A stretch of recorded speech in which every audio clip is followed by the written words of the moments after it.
Hey guys, and in this episode of the Modern Gaming Weekly podcast, we tackle emulation, hobby versus piracy. And the world of emulation, you can go down a lot of different loopholes, rabbit holes, you name it. It's kind of a controversial topic, can be, but a fun topic. And we kind of tackle all of our thoughts and opinions on it, as well as where it was 20 years ago versus today. And definitely a fun episode to record with Brown Baymax and Bento. And we're also joined with Captain Sparky again now for his second episode with us, filling in for Bearded Jalapeno. So sit back and enjoy episode 7 of the Modern Gaming Weekly podcast, Emulation.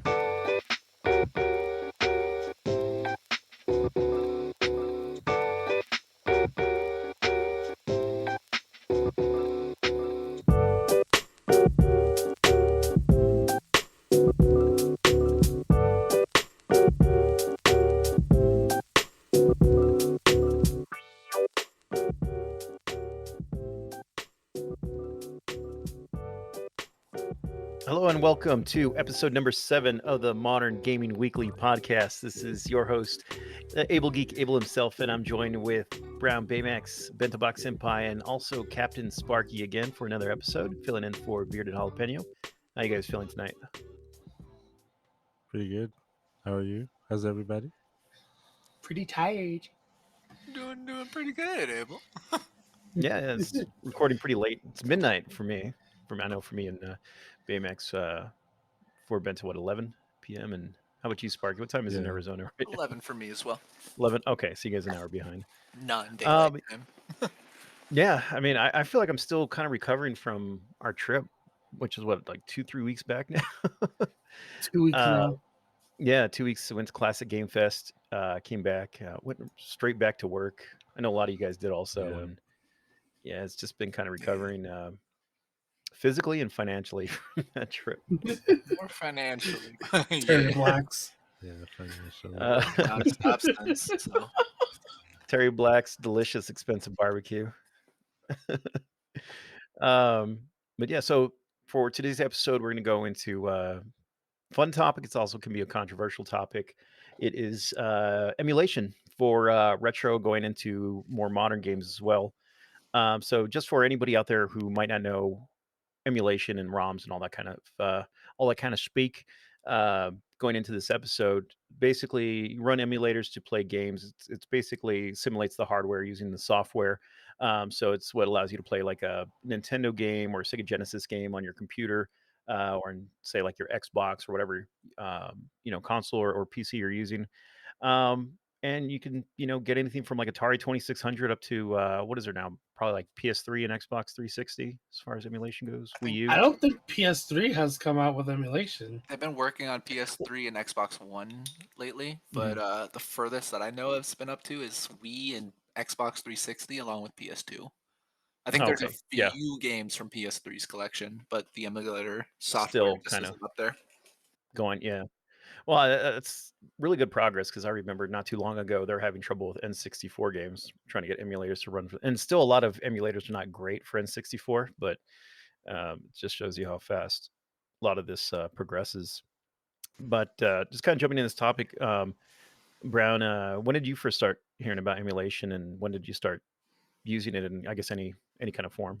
I think it was when the PS1 came out. There was an emulator for Windows 98 back in the 90s. Freaking, I remember it so vividly because my mom had it where you could put I don't remember what software the software name was, where you could put the PS1 disc into the PC itself and you could run the game.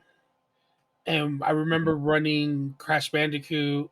I remember running Gex and Jersey Devil on the PC Oh yeah, itself.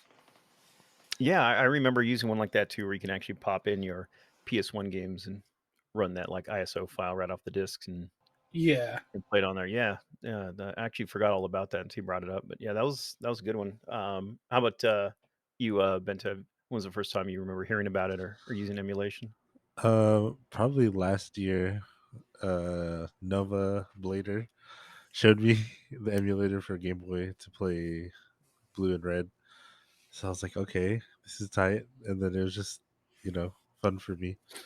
That's when I Oh first yeah, started. Yeah, it's yeah. it's pretty new So to me, but I'm having fun with it. yeah, new to the game, but yeah, there's a lot to discover with it, man, and so many different avenues you can take with emulation. But yeah, some of the Game Boy ones, man, those are cool, especially because I think with like Game Boy and Game Boy Advance, if you're playing it like on the original GBA or Game Boy Color, whatever it is, those screens are like impossible, And I know back in the day we used the little worm lights, but I just don't even want to do that anymore. I want full color display now. I want backlit displays, For real, dude. and The if I'm not going to play, struggles, exactly. or If the I'm not gonna struggles play, of like, on a using the traffic custom light. the traffic light, yeah, dude. You can only progress every, like, 10 seconds. But, yeah, so either, a modded, handheld or, playing it on your PC, Raspberry Pi, whatever, is probably the next best thing. And, Captain Sporky I mean, Sparky? Spork spork. When's the first time you used emulation or first heard of it? I first heard of it way back in like 2008, 2007-ish. When I was like back in middle school or something. Kids would. This was right when smartphones were just becoming really popular with like the first iPhone, and saw people Mhm. downloading emulators to play some of the old Game Boy games on their smartphones, and was always blown away by it. Tried it out myself. Couldn't never really clicked with the ROMs back then. So it's always been in my head as something until just recently, like maybe a year or two, when I started selling my entire PS2 collection, all my physical games, to move to digital. It was a big push of me figuring out emulators to get the games that I owned and play those games still on emulation rather than owning the retro consoles and stuff. So I would Right on, yeah, say dude. about the last year I've been using them, but I've known about them since like 2007 with like phone emulation software and stuff like that. Yeah, phone emulation was such a cool thing when I came across it just because you can you know, Pokemon used to have to play it on a Game Boy. Now you're just playing it on, your iPhone or Android or whatever you have, and what a cool thing to do, and just shows you how far technology's coming, man. Just when I got my first cell phone, I was playing Snake on my Nokia. I never thought at some point I'd be playing like GBA games. No, for real Y- though. I feel that. yeah, so I mean, yeah, it's pretty cool. And for me, like, kind of dating myself here again, but mine was probably back in around 2000, 2001, when I was a freshman in high school. I was taking theater as one of my electives, and so I was doing some work, and I remember I went up to my teacher to ask him something, and he was playing Mega Man on his PC back on the old like CRT, monitors and everything. And I was like, "Oh my god, like how are you playing Mega Man on this?" And that's when he kind of explained emulation to me. So I learned it from my teacher at school. And I think back then we were using Nesticle, which was one of the very first, I think, or might have been the first NES emulator, if I'm not Nesticle. mistaken. Nesticle, dude. It's like chesticles. It was supposed to, yeah, represent like a testicle. I think the actual like cursor was like testicles or something on there. It was weird. It was odd. It was not. It was not further. I don't know if it's still This is a around, but look joke, up right? Nesticle. No, Oh no, my no, no. god. This Hold up. look it up. Nesticle NES emulator. I think we broke Baymax. I'm sorry. I wish we had video for this that we could play along. Maybe we could put it like in the YouTube video. Some screenshots of Nesticle so you guys can see. But yeah, it was awesome. The Yo, yeah, emulator that's worked well. wild. Yeah, it's cool. I had a real cool interface, and then you can play, I think, online and stuff like that too. So yeah, that was my first kind of go around with it was NES, and then going into Super NES. And as a teenager, I didn't have a lot of money to buy games and stuff, so being able to play these games, even though I didn't own them, I know there's that whole topic about piracy. We'll get into that, but it was awesome. As a 14, 15 year old to just play a whole collection of games on your PC. Um, And it just kind of going into that, how do you feel about emulation as far as to play games you don't own? Because a lot of people use it to do backups, of their current games. So that way they don't have to bust out like a cartridge or maybe scratch a disc, and create a backup on their PC, and then they can play these games. But, there's a lot of people to the flip side of that coin that do play games that they don't own. Um, and I think there was some kind of caveat to that where, like, supposedly it was legal as long as you delete it within 24 hours. I never I'm not a lawyer, so I don't know if there was any truth to that or not. But, what do you guys think as far as, playing, ROMs that you don't own? So I mean if I own it, then yeah, I would download the ROM and play it. But that's still like it's like a little taboo on that one because you could make your own copy of it and then play it. But it depends on the state that you live in because there's states that you could have it as a full backup and not worry about it because that's your own backup and you're not distributing it. But at the same time, it all depends. But I have no issues. I emulate. I'm not gonna lie, I do emulate, but I emulate like let's say if I'm playing games that you can't even find anymore. Um Yeah. like PC Engine games that are like $600. Yeah. They that's understandable to emulate it and then from there be fine. Yeah. Not gonna drop, 2 car payments on one game. Yeah. Basically. How about you, Bento? What's your thoughts on emulating games that you don't own? I mean, I've I've done it to a few games that I've wanted to play because like I didn't want to, it's been really long and I can't find the disc. So I played it on my PC and it just brings back nostalgia for me. As long as you're not trying to make money off of it, honestly. I don't think Yeah. it's, if it's for your own like, your own viewing pleasure pretty much and you're not sharing with anybody, then it's okay, I believe, Do you think, It's not say, like, with a game you download, say if you're playing like a, I don't know, like a Zelda game, do you think Mhm. if you didn't have access to that, particular ROM file to play that game, do you think you would've went out and bought it? Either from the developer, like, digitally or on eBay, or do you think you just wouldn't have played it if you couldn't play the ROM? I wouldn't have played it because I would have wanted to just try it, That's how I usually Yeah, play games usually, try to see if I like it. So, yeah. Not yeah. just go, kinda, like, blow the money and then Yeah, and risk be not like, liking the game. "Ah," like, I was always Yeah, careful at least, like, for me. yeah, absolutely. Yeah. And, Sparky, what do you think about it? I'm a little torn on it. Like, I grew up as a LimeWire kid, so I've downloaded music like that There you as go. a kid forever. But for me, like, I have a very policy like if the developer's not selling the game anymore. I know a lot of like even retail game places like GameStop have stopped selling some of the retro games, and if you can't buy it from a retailer, um, like a lot of the retro games, I don't see a problem with being able to play it, like be able to get it and download and play it. Things like I haven't ever personally downloaded a 360 game, even though I know they're out there. But like things like GameCube, even now the Wii is starting to get into a gray area where they're not distributing Wii games anymore. But Yeah. a lot of those like GBA game stuff that it's like $600 to go buy from a scalper or like a retro collector that's trying to resell the game. And when I'm just looking to play the game, not have it for a collection, like I don't mind playing it and just having that experience of being able to enjoy the game. And it's not like I'm hurting the producers at all because they're not selling the game anymore. There's not a supply of it anymore. So Right, yeah. I mean, they're not getting anything from it. That also brings up, like, one of, the good games that me and Baymax like and kinda, try to find. I know Baymax has a disc, but I don't have anything yet, is the, Misadventures of Tronbon. Such an expensive game. And this one, I never actually got the emulator of it, but I did download it, from the, PSN store on my PS3. I think it was like 5.99. So that's a case where it's like I was never probably gonna get the original game. Maybe I might splurge on it one day. I think it's what stupid we talked about in a previous episode. It's I think it's what like 450, 500 now. yeah, it's Wow.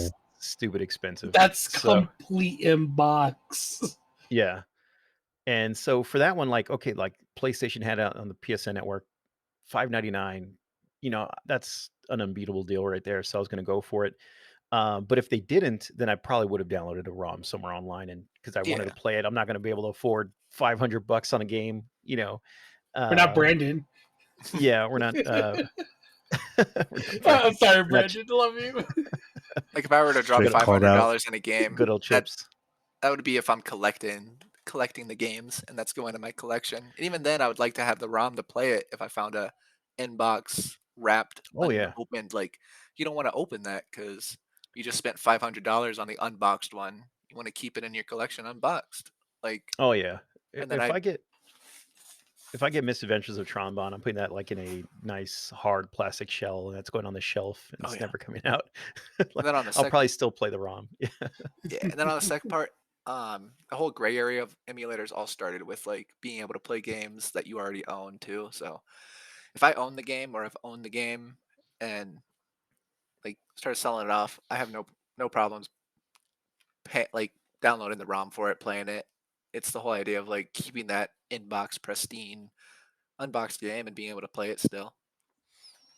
Yeah, absolutely, and that kinda goes into what's probably gonna be the title of this episode is the emulation and, preservation versus, piracy, and, is you can preserve your games, you can back up the files, I don't know, again, I'm not a lawyer, so I can't comment on what's legal and what's not legal. I don't know there's any if it's illegal to own the game and then download the ROM from, like, a site versus, ripping the file directly from the disk. I don't know if there's any difference there. I don't know if you guys know, I don't know but if I don't think I don't know. I don't think there's an issue with that because if you own the game and you own a copy of it digitally on your personal self, that shouldn't even count against you. But that's still a very, very gray area on that one. yeah. It's a very gray yeah. area in general on that one. The whole gray area actually spawns from you actually where emulators all come from was people that own the game backing up their copies digitally, and that was considered allowed because the only illegal part of it back then was the distribution of the game. So backing Mhm. it up was considered legal. You own the game and the rights to play it in any format that you wanted, and not constrained to the format of the cartridge that you could copy that cartridge as long as you were not distributing and selling that cartridge file. So that's where that whole gray area debate kind of comes into play. But that's why a lot of the sites are kind of in a more gray area with distributing the games. But once you have that copy of the ROM, it's the gray area of is it illegal to have it or not? But I Yeah, don't exactly. fully think it is illegal, the act of having that ROM and playing it. Yeah, Yeah, I I agree don't with think it Sparky. yeah, and I don't think it should matter where you get the, backup file if you own the game. Maybe, I guess, the legality of it going into a site and actually downloading it if, there's something wrong there, but, again, I guess it's a gray area. It could be, kinda debated either way. But, yeah, and a lot of sites, like you had mentioned, Sparky, kinda under attack. Some of them getting shut down for hosting ROM files and things like that. And there's still some that are out there, but there's definitely not as many ROM sites as there were, say, 10 years ago. And I know one of my favorite ones back in the day that had a setup super cool. It was like one of the best sites you can go to is called Emu Reactor, and that one got shut down. I guess they got a lawsuit Oh and they were done. dang. A lot of them probably being overseas, I would think, I would imagine, that are still up and running, kind of like Pirate Bay switches uh, Yeah. domains and servers and things like that to keep it alive. But And honestly, thank like God for P2P sites, man. a lot of the legality more so comes with the distribution of it. So the act of downloading it isn't necessarily the illegal part, or like ripping your game into a file isn't necessarily the illegal part. The big like spot of it is the distributors, so they're the ones that Mhm. get hit really hard with it if someone's looking to go on a spree like Nintendo has recently of striking a bunch of sites. Whether they're just striking those games to get taken down or the site in general, I'm not too familiar with, but Yeah. Yeah, and so, I mean, if, you're looking to get those files, probably wanna get them quick. Who knows if these sites are gonna be around 5 Well, years, 10 years from now. I think the sites were gonna. I mean, if the sites even go down as well, there's still that peer to peer yeah, sharing. Mhm. So, I mean, like I said, they're never gonna stop with that. I Yeah. grew up on LimeWire, and as a pirate and a captain myself, pirates if they get shut down in one area, they'll move to another one. It like you can't. there's no way to shut it down completely. They'll find another way, and I it'll mean, be Oh I yeah, out used there. But I used to use Ares PTP uh, shout for out to my Aries, by the way. wrong Ares, but it was a program called Ares, and from there you were able. That's where I got most of my ROMs from. It was peer to peer. Yeah, P2P sites, man, they're the king of the web. You can, get anything from there. And a lot of times it's not even, stuff that's, quote unquote illegal. A lot of times they kind of get this negative kind of shadow over them because of all the stuff you can download. But, it's a lot of stuff that people could share, even, documents and things that are helpful. I know that, like, we use a lot of that stuff in school to like share, documents and study guides and yeah, things like that. So it's not always, downloading another really movies good that are still example. in theater. Although it does happen.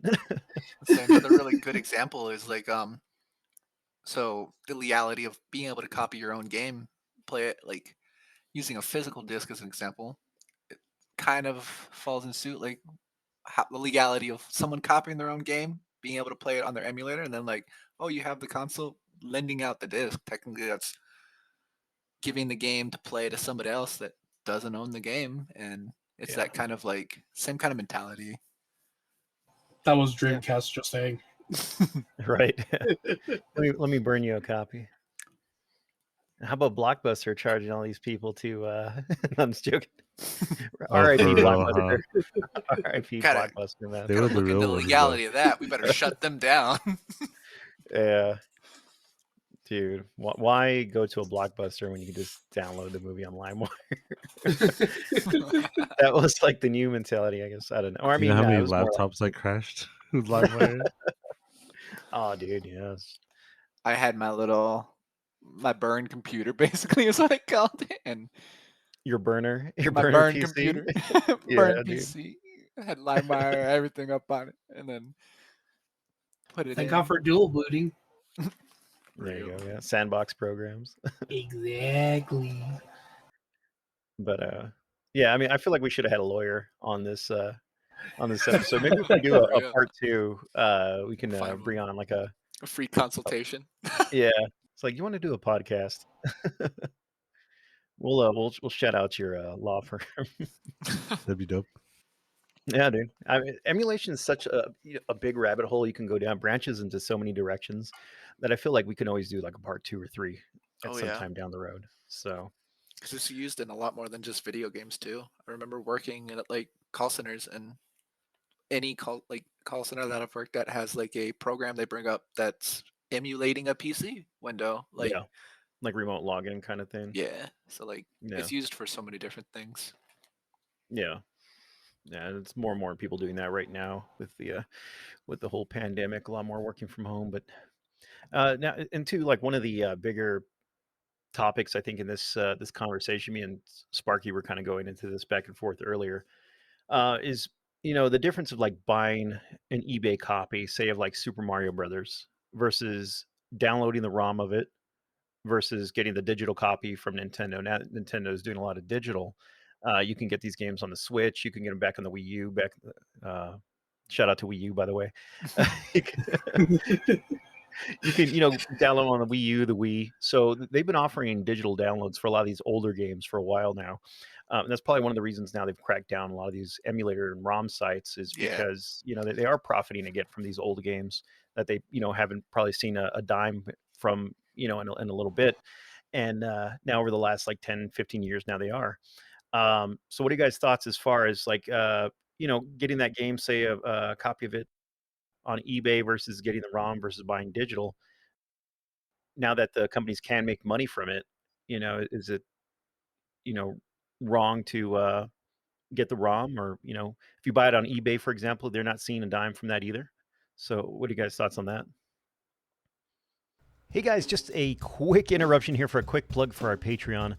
We do have a Patreon available if you enjoy the podcast and you want to support it. You can actually visit us at patreon.com/Modern Gaming Weekly.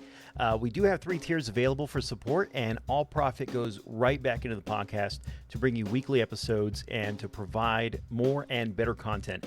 So you can get early access to episodes, get mentioned in the YouTube Patreon episode credits, suggest topics for the show, as well as get behind the scenes photos and videos of the homemaking process here of the podcast. It's pretty interesting. So please check out the Patreon. It is greatly appreciated by all of us here at the show, and I hope you enjoy the rest of the episode. Thank you. I'll go first again. Personally, this is my strongest like opinionated part of this is like I love Nintendo so much for starting to embrace emulators in a way of coming out with their SNES emulator, NES emulator for their Switch, and I've been having this dream of wanting them to basically make a demand.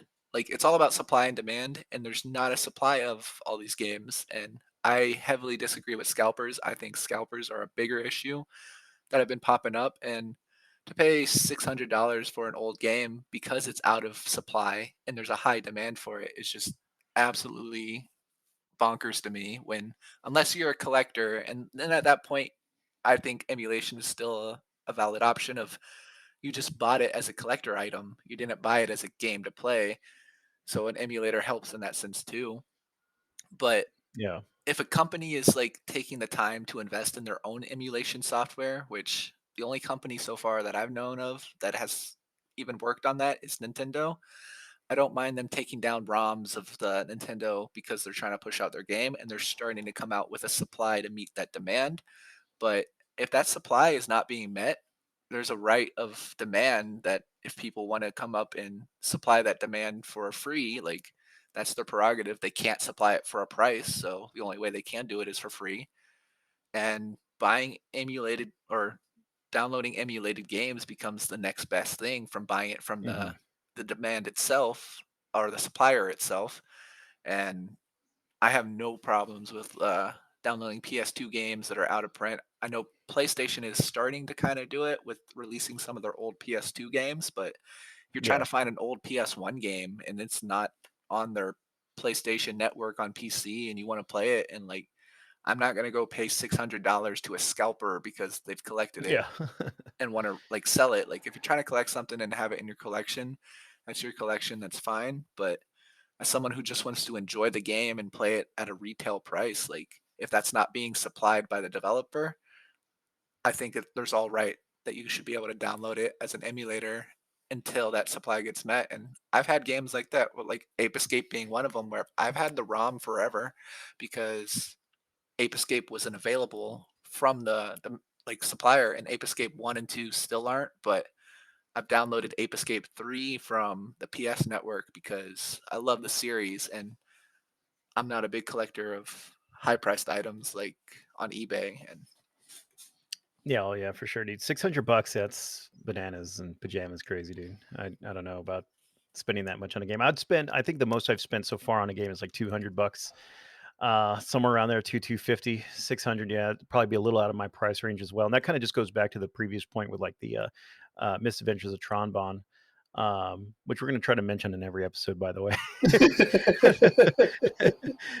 you know, like right now I couldn't afford that game at like 450, 500, whatever it's selling for complete. So the fact that PlayStation did come out with it, cool. I can support, you know, PlayStation, Sony, and buy that game. And if they didn't have that game in their PSN store, then yeah, I would have just probably wouldn't got the ROM for it. Just being honest. And I think that kind of goes to your point with a lot of games.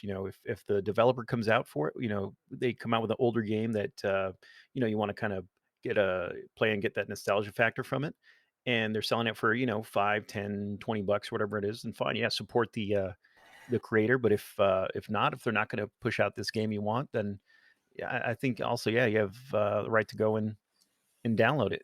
Whether it's if that's the right thing to do, if it's the legal thing to do, that's a whole nother Well, I don't know. conversation. But well, I want to say some developers as well. You could blame some developers, like let's say Um, like Rare. Rare is no longer part of Nintendo, like how it was with Donkey Kong Country. I know they have Donkey Kong Country on the Virtual Console and on the Switch, but for the longest time there wasn't a digital copy of Donkey Kong Country on the Virtual Console itself when the Wii came out, and people were just emulating it until they actually put that demand out.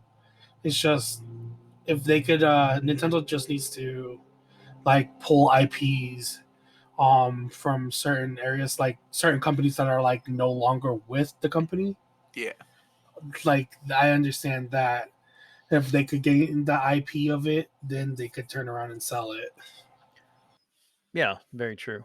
Very true. Yeah, that's But another good point too. Is just companies that are no longer around, or maybe they've kind of split. You look at Activision and Atari, how the bounce around with that, and companies get bought, get sold, get renamed, and sometimes you'll never see a remake or a digital version of a classic that you enjoy. So what is there left to do other than go get the ROM? and should Like should the consumer really be the one to suffer of not Yeah, it being able really to comes like down to play it?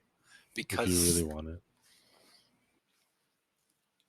I was Yeah, just like, should they suffer because you don't get to play it, and like because they can't figure out their IP addressing and everything? Like same thing with Donkey Kong Country. Like the game that I've been looking for the last like 3 years is Lord of the Rings: Battle for Middle Earth, and EA lost the license for Lord of the Rings, but that game's out there. They've already made the deal with the company to make the game, and it it exists, and they're not willing to sell it. People have even gone to the point of basically downloading the files and re-editing the files to make their own remake. And these are people with developer programming skills that are literally making like 60K to like 100K in salary of like skills that are just doing this out of the passion of wanting to play this game as a remake, and just yeah, knowing this IP is never going to go through and this game will never see the light of day again, and they're trying to keep yeah, this game alive. And like, is it like a bad thing to try to keep that game alive, or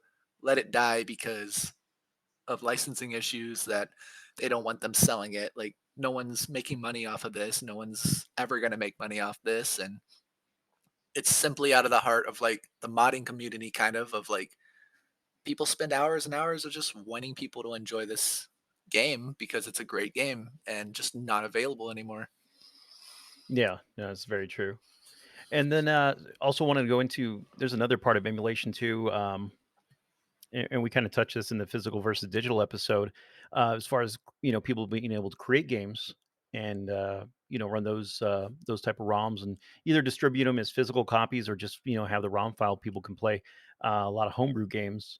There's been some good ones that have come out. There's a Halo. I don't know if you guys know. There's Halo for the Atari 2600, which is pretty Wait, awesome. what? I need to check this out. yeah, Yeah, there's Halo. What? Somebody That's sick. decided to create Halo for the 2600, and it's pretty dope. But it's like $80 for the game, because it's not in production anymore, or you could yeah. just emulate it. Dude, that's awesome. Right. That's super cool, yeah, and there's other good games like, Little Medusa has come out, Micro Mages, and, some of these you get physical copies for, some, or they with, certain creators come out just as the game file that you can play, so yeah, it just opens up more of a window of opportunity for people to create games, and if you can distribute games, as just the ROM file versus having to create physical cartridges, that's going to save production costs, time, of course, et cetera, et cetera. You may not make the money as far as selling it to the collector, but definitely opens up some windows there. Is there any Baymax that you've played? I know you talked about that Atari Halo Edition one. So Is cool. there any other ones that you could think of that you like playing that came out like homebrew games? Homebrew games, I think if I remember right, there was the Binding of Isaac for the Mhm. actual NES. Oh, Somebody made really? a homebrew of it. I've been following it, like I haven't like finished following it. But somebody made it into an NES cart as well. Nice. Um, but they haven't like released any carts and the wild yet. I'm basically waiting on that because I want Binding of Isaac for the NES because it's Hell basically yeah. Legend of Zelda. Yeah, it's yeah, definitely. Yeah. How about Sparky and Benta? You guys ever like come across any homebrew games that you played or caught your attention? I don't Um, believe I have, I know honestly. quite a few. When I homebrew games, some of my favorite are like there's one that sadly the developers of it stopped halfway.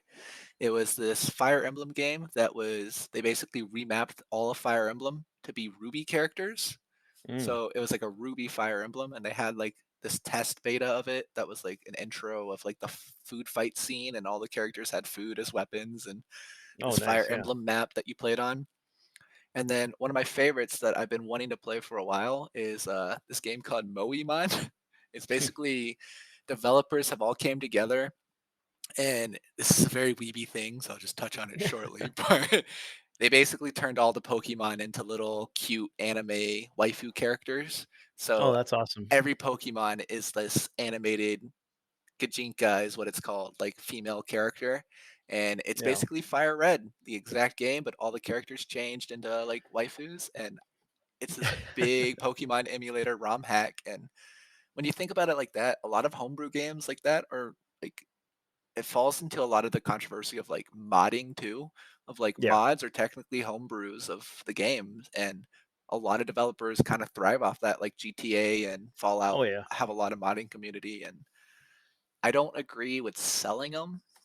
I know you mentioned like selling homebrew games. I don't agree with that because a mod like Unless in it's the like modding your original creation, like if it's your game you created and if it's your you know, game and you created it, then it would be more like DLC, I feel, not like a homebrew or mod, but like the whole mhm. idea of the mod or like a homebrew game of like an original another game is kind of like you're taking this game that exists and modifying it out of the love and passion of the game and sharing it with others. I know Steam for a while tried to like sell mods and it backfired tremendously on them for that Mhm. same kind of reason of a homebrew like ROM hack or all those kind of fall in the same thing of they're modifying the original game, and some of them are just absolutely fun to play, like the Fire Emblem remake or this Halo of on Atari. I looked up some pictures now. It looks so fun. I'm gonna Me have to Yeah. too. have to get my hands in this and play it. But I Sparky, so I'm Does gonna it also have to evolve? download that ROM right now. yeah. As we're talking about downloading ROMs, download. I think it also sparks another thing of like if companies backed ROM makers and like this kind of emulation style a lot more. I know of a few examples of like um basically Halo's ROM hack of Halo 3.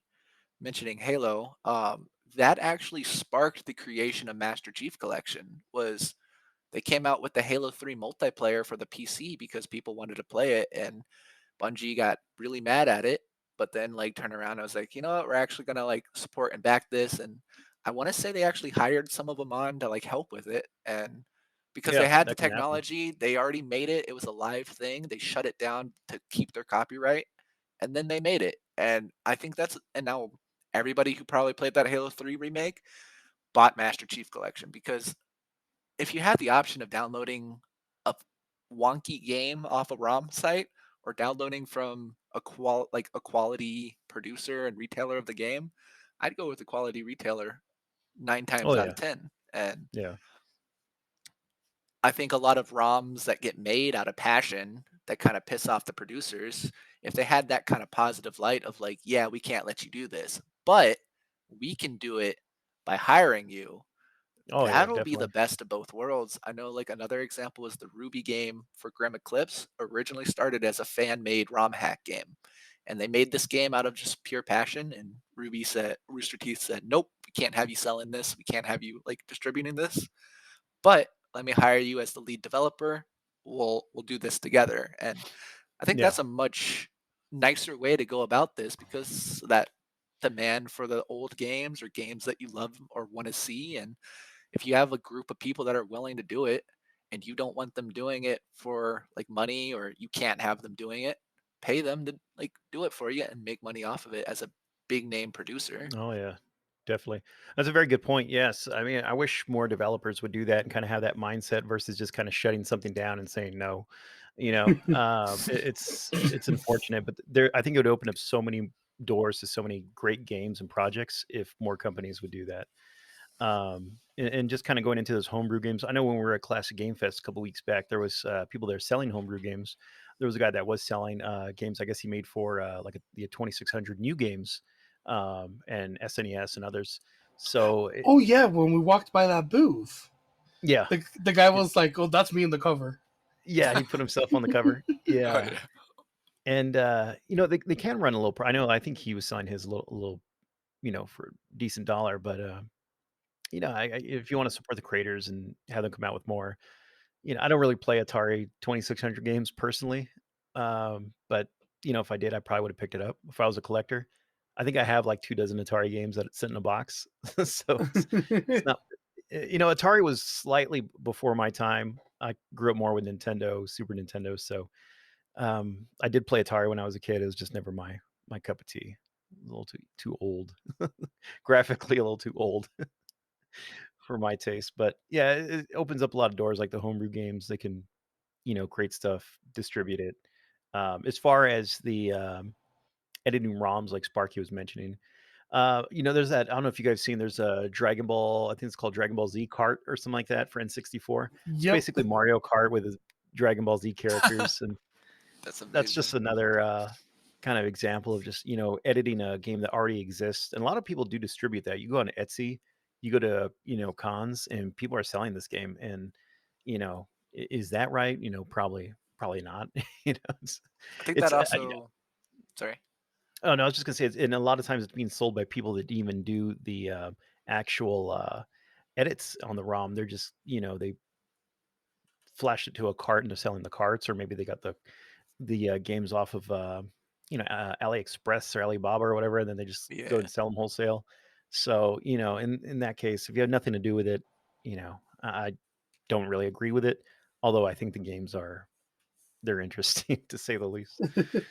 I also don't think they should be passed off as like an actual game because I know like with Pokemon a while back, like there was that whole like, is this an actual Pokemon game that came out? Because people were trying to pass off some of these ROM hack games as like actual Pokemon cartridges, like the Yeah. elusive Pokemon Green or something like that Oh came yeah. out. And Yeah. I think that can hurt the image since you're selling like a ROM kind of wonky game and then name it Nintendo. But coming out as just like this is a ROM hack game cartridge, I think that's fine. But like trying to sell it off as like the fourth Pokemon game in this installment of three Yeah. is like, when did this You come never out? play, And you never played Right, and just Pokemon Clear? confuse everybody. Pokemon Clear. then like if you look up some of the iceberg videos of Pokemon now, you'll see some of them. They'll be like Pokemon Dark, the game that never got Oh yeah. released in stores or Yeah. something. And I think that's going a Yes. little overboard and can actually hurt the image of Nintendo if they're trying to be passed off as real, authentic games when they're ROM hacks. Which I have nothing against ROM hacks. I think those are fun, but Yeah. No. Exactly. And then what would be so we pretty much all played emulators here, different ROMs. What would you say is some of your top favorite emulator software for any system out there, any game console? Dolphin for Nintendo GameCube. agree with that. Dolphin's really Dolphin, good. yeah, Dolphin's a good Yeah, one. and MGBA. You know Um, what? I'm gonna go with the heavy hitter, RetroArch. Uh-huh. RetroArch, yeah. Yeah, where you could emulate everything. RetroArch's awesome, and then you can also, I think, with the RetroArch community, you can like time your speed runs and stuff, can't you? I Yes, think you that's can, one of the. and you could play. Let's say you want to play N64 games with your friends, and they're nowhere near you. You can actually use RetroArch and connect all of you guys to one game and play. Let's say Mario Party, or let's say Double Dash for Mario Kart for the GameCube. Oh man, another dude, we thing on should. RetroArch, their visual like user interface is amazing. And if I'm not incorrect, I believe you can actually import if they don't have an emulator that you want to use in RetroArch. I believe you can import emulator like programs into RetroArch as another system to use, but just their library collection system in RetroArch, that's what I use to like, because I still consider myself like a collector of digital games, and I use RetroArch to kind of display my digital collection really nicely, and I love it. The other ones Sparky's one of them. I'll use Dolphin for GameCube, PCS X2 for PlayStation games because it does the backwards compatibility feature of PS2 games. Project 64 for the Nintendo 64, and then Visual Game Boy or Visual Boy. Yeah. I use a lot of Yeah. emulators, and Yeah, I'm like I those are just some good recently ones. found RetroArch, and it kind of like it enabled me to like put all of them into one system and like all my I'll have to try out games. RetroArch. It kind of like Yeah, check it out. visually has a really nice aesthetic to it. And then MAME's another good one. I know a Oh, lot of yeah. people use RetroArch and MAME for like Raspberry Pi units to basically Yeah. create an all-in-one like arcade unit. And we'll boot up MAME on it just because the user interface is very nice for like a controller just to easily navigate, to have like a Raspberry Pi basically dedicated to MAME and not having to do with like moving files or anything if it's like a standalone unit that you're wanting to make. Oh, yeah, dude. Yeah, not Retro Pi, but a Raspberry Pi. Yeah, if you don't have, like, an old PC laying around or you just need something small, Raspberry Pi, probably one of the cooler, things you can use for emulation, Retro Pi. I have mine. I don't use it much, but it's there. It's in a neat little, acrylic case, and, I think it has Retro Pi installed with a ton of games on it, but yeah, it's one of the cooler options you can use if you guys haven't ever tried out a Raspberry Pi. They're like what, 30-40 bucks. You go buy one. They're very inexpensive, and you can do a lot of different projects with them. But for Yeah. me, oh man, Nesticle, one of my favorites. You guys saw the GUI for it. Need the The cursor bolt. for it though. I just want that cursor for my PC now. I'm gonna try to download that. You can emulate it. Very Nesticle. cool. Very cool old school emulator. I'm sorry. One of the cool things I did back in the day too is I had a Dream SNES for the Dreamcast, which that ran off a bootable disk that you could throw. I don't know how many games it could fit, maybe like 100, 150. And yeah, just run games right off a disk on your Dreamcast. Is pretty fun. And then the other two I'll say is, or actually three, SNES 9X and ZSNES were probably my favorite Super Nintendo emulators to use years back, and then now RetroArch and BizHawk are probably the two big ones too. So those are ones I would recommend to check out. If you do like Atari, and you just want something specifically for Atari, Stella is a good one. But I don't know who wants to just primarily play Atari games. I want to say I want to Dolphin play can do primary Dreamcast Atari as games. well, if I'm not mistaken. What's that, Sparky? I want to say Dolphin can do Dreamcast as well, if I'm not mistaken. Dolphin don't was only remember. made for GameCube. GameCube and GameCube only because friggin' GameCube was Project Dolphin. Yeah, Project Gotcha. Dolphin's the name of the GameCube before it was officially released. It's either Kinda like Dolphin a or Dream Project Spec that I use for Dreamcast, I think. like Project Scarlet. I feel like the Xbox should have been named. I know this is in left field, but I feel like Scarlet would have been a cool name for the Xbox instead of the 1S or 1X You're telling or me Series X, or I don't even know what it's called anymore. they're called the Series S and X. Series X, yeah. It's That's just What are you, an iPhone? I don't even know what Xbox is doing with its naming of their systems. Good system, horrible naming. Somebody's getting paid millions of dollars to name that stuff in blame Phil Spencer. product and development. I mean, yeah, Phil PS, Spencer doesn't know how to name stuff. PS2, Yeah. PS3, PS4. Everybody was shocked when it was PS5. But PS4. Xbox was like, here we got Xbox 360, and then we do a complete 180 and make the one. They should have Got went the with the S. 720. That would have been funny and cool at the same time. They all love And this. then the last one came out 1080. Oh no, would it be And then the 4K pro quality. the pro version 1080p. Get Tony Hawk 1080p. to sponsor it. We got the There 9. you go. What did Tony Hawk do? What was it? It was like what did he the do? first 1080 he made, or No, something. he did a Wasn't it 1080? It That's was like a nine. He did some nine kind of like something. 960, I think it was. Do you think Tony Some Hawk is his increment of real name? 18. Yeah, You think on his birth certificate it says Tony Hawk? yeah, I It's not really like do. Because Tony like you, Hawkinow Tony Hawkinowski or something like that. You because just shorten it to sound when you cool. look at Tony Hawk as a normal name, it doesn't sound that weird. It's just that he's such a big name now that you think Tony Hawk, you're like, oh, that's Tony Hawk. That's actually what it is, but he's from the Hawks. His Anthony I name think Frank is original Hawk is his name. Tony's Tobias Hawks. Man, Tobias Google Hawk. His name is Tobias Hawkinowski, and he No, just changed it for marketing Anthony purpose. Frank Hawk. Anthony Frank Hawk is his name. Oh, so his name's Anthony Frank. Oh, well, Anthony's Tony short Tony, for short for Anthony. So Anthony. Okay. yeah, Tony Rigatoni. Tony Rigatoni, man. Yeah, cool name though. Yeah, it's a cool last name. Whole part about Tony Hawk gonna be cut out. I'm gonna go. No, I'm keeping that in. Let's keep that in. Be the 180. I'm gonna go download some Tony Hawk ROMs now. And I'm joking. Pro Skater Man. Fun My game. No, Atari 2600 at Halo almost done. Gonna- can we get Tony Hawk on the 2600? Can somebody create that out there? He'll look like ET.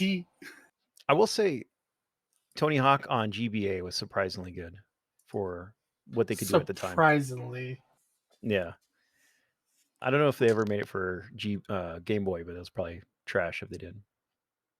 I think there was a I- Game Boy one. I try to remember go playing back one. and play Game Boy games, and it's hard. I think they made the Underground series like a GBA. Oh, really? Oh, GBA, yeah. Well, we're saying like Game Boy Color, maybe. Oh. Be like a side-scrolling skater game. But yeah, and any last thoughts on emulation ROMs in general?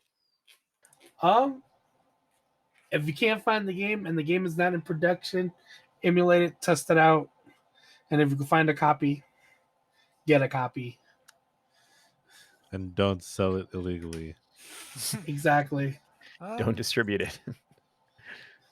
Because I want to make the point that like really like that if you download like the ROM, a lot of ROMs are actually used in mainstream now, and people don't even realize it. Of like the speedrunning community and Yeah. like Pokemon Nuzlocke and Twitch streaming and like streaming sites. Like even like if you're seeing someone play Pokemon on Twitch, 9 times out of 10 it's like a ROM, and if you see someone doing a Nuzlocke or something or a randomizer, almost all the time it's a ROM because there's no other way to do that kind of like competitive for sure. Pokemon challenge. And another thing I really like is people might not realize it. Like a lot of contests and like I watch a lot of Smash Brothers contests, and they have this contest where it's like tricks.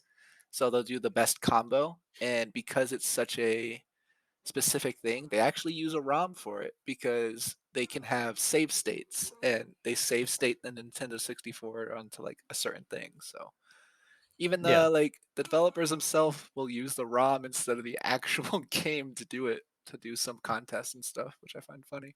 But other than Yeah, that, like that's a great point.